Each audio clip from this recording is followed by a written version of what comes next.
Hey, what's going on, guys? So I've been getting a lot of comments and messages from you guys asking me to do a Naruto what if based on whether or not Boruto was the right person to get this karma mark and whether or not it should have been Naruto. And here's the thing, normally I don't do the what ifs based off of stuff like this early, but if you're interested to know what could have happened, I highly recommend checking out a video that my boy Shino Trill did, which is a what if on this particular situation. But what I wanted to discuss is whether or not Naruto should have gotten this mark. And for those of you who are unfamiliar, in the Boruto manga and volume 3 of the Boruto manga, after Boruto delivers the final blow on Momoshiki, Momoshiki gives Boruto this mark and he says that his blue eyes are going to be the cause for him losing everything. And it was later revealed in Boruto chapter 23, which just came out, that Boruto and Kawaki have the similar seals. And when we see Boruto, he has those crazy lines all over his face, similar to how he does in episode 1 for the anime viewers or in chapter 1 for you manga viewers. And so it's led to a lot of people wondering what could have happened if Boruto wasn't the one who got this mark. What if Naruto got it on top of the Sage of Six Paths chakra mode that he gets from using Sage mode and the Sage of Six Paths power and all of the Biju power? Well, I'm gonna say something I think is pretty unpopular. I don't think it would have been a good idea, and the reason being is one of the issues that the Boruto story is dealing with right now is a true sense of conflict and raising the stakes with tension. When you look at it, it makes more sense for a character like Boruto, who clearly is not strong enough to handle this level of power, especially if the karma mark is as powerful as a lot of fans think. A lot of people think that when you kill a member of Kaguya's clan, you automatically get their powers, and for those of you who have watched the Boruto movie or read the manga recap, you know that one of Momoshiki's abilities is the ability to absorb ninjutsu, similar in the way that Pain was able to do, but he's also able to throw it back. Now imagine a Sage of Six Paths powered Naruto reflecting, absorbing, and redirecting ninjutsu. The guy would literally be unstoppable, whereas when you get it in a character like Boruto, now you actually have to watch him struggle to harness this power. You have to watch him struggle to train it and to become better equipped to it, to where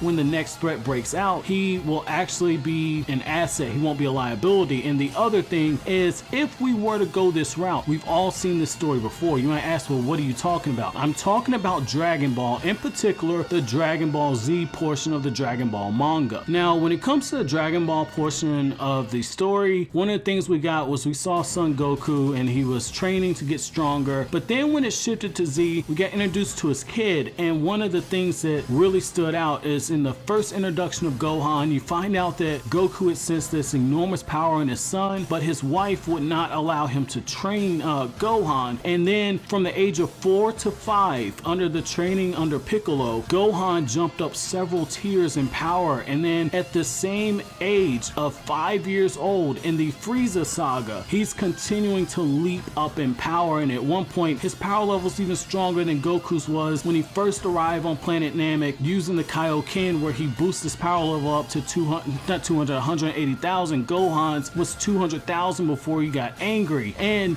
the reason why I bring that up is one of the issues you're having is, yeah, you got to see Goku's kid throwing fisticuffs with people, but at the end of the day, you knew that sooner or later Goku would be reintroduced into the story. He might struggle for a bit, but at the end of the day, you knew that it was possible that he might end up saving the day, at least in the first part of the Z story. And the reason why I think that's a bad idea for the Naruto story to go is one of the things they made very clear is that they're transitioning to a new generation, and to have this character in Naruto who's already so powerful continue to get power up, it makes the gap even harder for this new generation to surpass. And at least by doing this, Kodachi and Kishimoto have built in a plot mechanism similar to what Son Gohan had, because when you read the manga of Dragon Ball, one of the things you'll notice is that Gohan surpassed Goku in the Cell saga before he even got his Super Saiyan 2 transformation. Gohan was stronger than him when he first fought Cell, and then when he got Super Saiyan 2, he became a lot stronger. Then in the Buu saga, in the manga, Gohan was leaps and bounds stronger than the Super Saiyan 3 version of Goku when he got his mystic ability. So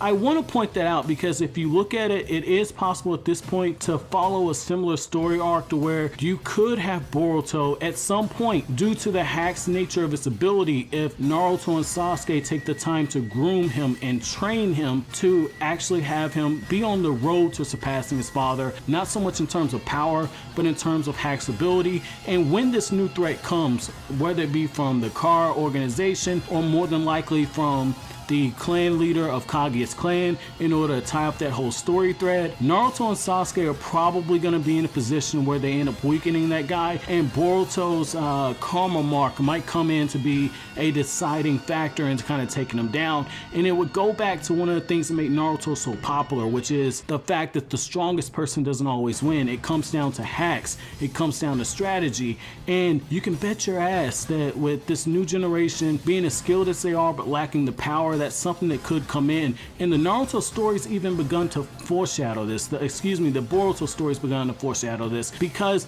when Naruto was meeting with the other Kage, one of the things he kept saying was that this new generation, they haven't truly begun to bud yet, but the other Kages were saying that if there is a threat beyond Kaguya, this new generation won't be ready, and they themselves are not ready for another war because they're still getting over the last war. And so I want to leave it off here and have you guys tell me, do you think I'm wrong? Do you think Naruto should have gotten the Karma Curse mark? And do you think that it is possible to use Boruto in the manner that I was suggesting? But as always, guys, if you like anything I had to say, don't forget to comment, rate, subscribe, share. Thank you so much for watching.